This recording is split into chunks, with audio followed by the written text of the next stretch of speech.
Hello, everyone. Welcome back to the Future X USA. Today, we're diving into one of the most talked about subjects in recent weeks, something that has been dominating headlines and creating ripples across the geopolitical landscape, the unfolding crisis where Russia has once again been forced to witness the sheer power of the United States. This time connected to strategic developments in Alaska. To add another layer of intrigue, former President Donald Trump has managed to stun Vladimir Putin with his comments and position, raising new debates about America's strength, Russia's ambitions, and the balance of power in a region most people overlook. Alaska, usually thought of as a land of icy wilderness, stunning beauty and abundant resources, is suddenly at the center of a global power struggle. Let's begin by examining the exterior picture of this crisis. On the surface, what we see is America flexing its muscles in a region that has always carried historic and strategic significance. Alaska is not just any state. It's a borderland with Russia across the Bering Strait, a reminder that the two great powers are only separated by a narrow stretch of water.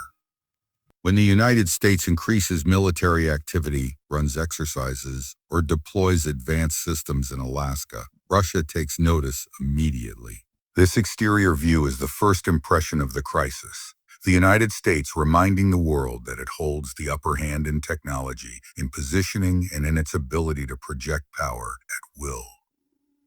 Russia may boast about its strength on paper, but what really matters is presence, and Alaska gives Washington the perfect platform to show it can watch, deter, and defend against any move Moscow might contemplate. Looking at the interior, let's take a quick look at what lies beneath the headlines. Inside this crisis, the real story is about preparation, deterrence, and messaging.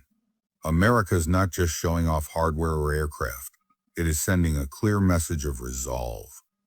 The interior layer involves the way Washington is modernizing its bases in Alaska, upgrading radar systems, positioning stealth aircraft, and ensuring that the logistical backbone to support long operations in the Arctic is stronger than ever. While this part is not as visible to the casual observer, it's precisely the hidden foundation that makes the exterior display so effective. Short and simple, the inside of this crisis is all about strategy and long-term readiness, ensuring that no matter how loud Russia speaks, the United States has already built the infrastructure to outlast and outperform. Now we need to discuss performance, and this is where things become striking. The performance of America's military presence in Alaska demonstrates capabilities that Russia simply cannot match.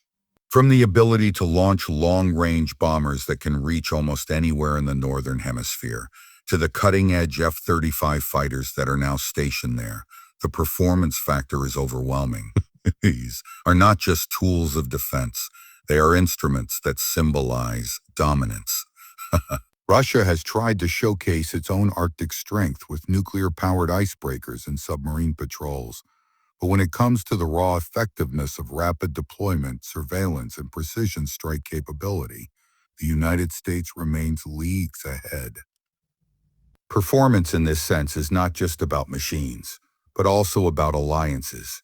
American forces in Alaska are integrated with NATO intelligence and surveillance networks, meaning the performance of this defense posture is multiplied by the cooperation of allies who share the same strategic goals.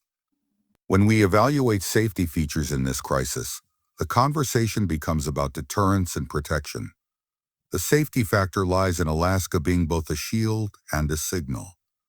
For the American people, it reassures that the homeland is well protected against any potential adversary coming from the northern routes. For allies, it shows that the United States is committed to collective security. The radar systems deployed across Alaska serve as early warning shields that can detect incoming threats long before they reach American airspace. Missile defense systems add another protective layer. These safety features ensure that while Russia can make threats and attempt psychological games, it cannot realistically penetrate or surprise the United States in this region. The crisis, in a strange way, has highlighted that safety is not just a word but a concrete, layered system of defense that keeps adversaries cautious.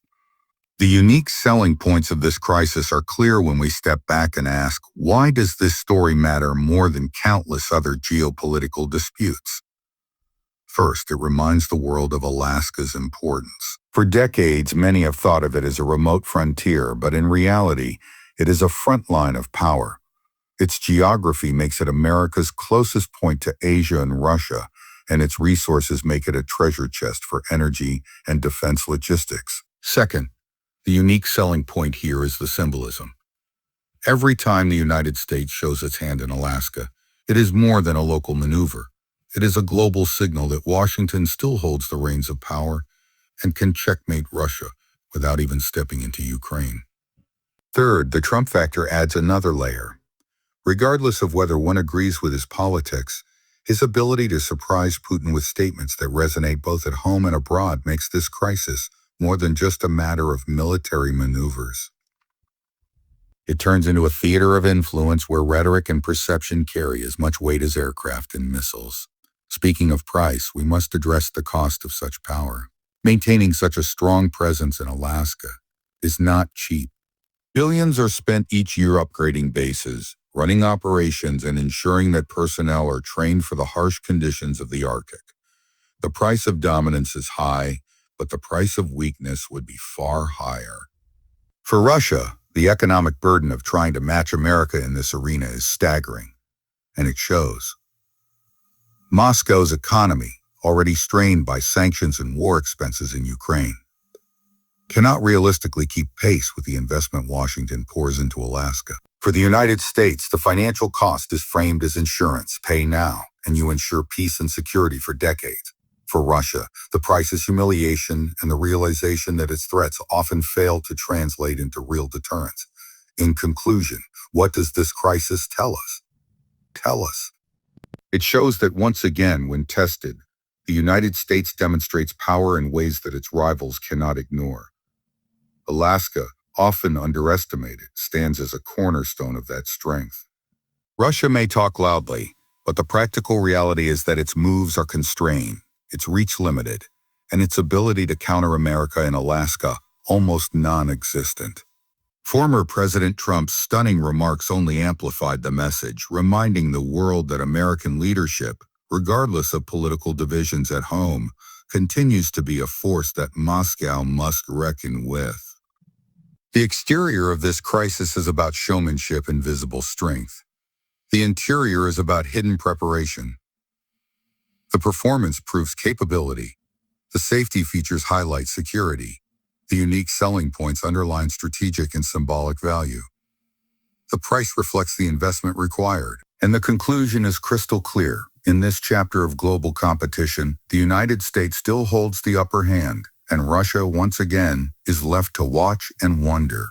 What we are witnessing is not just a passing story, but a defining example of how power is projected and how influence is maintained.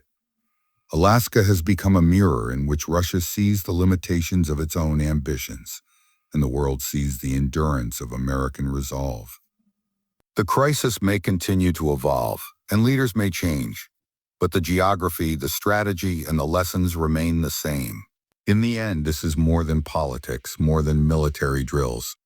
It is a reminder that in the contest between Washington and Moscow, the power equation is still tilted firmly toward the United States.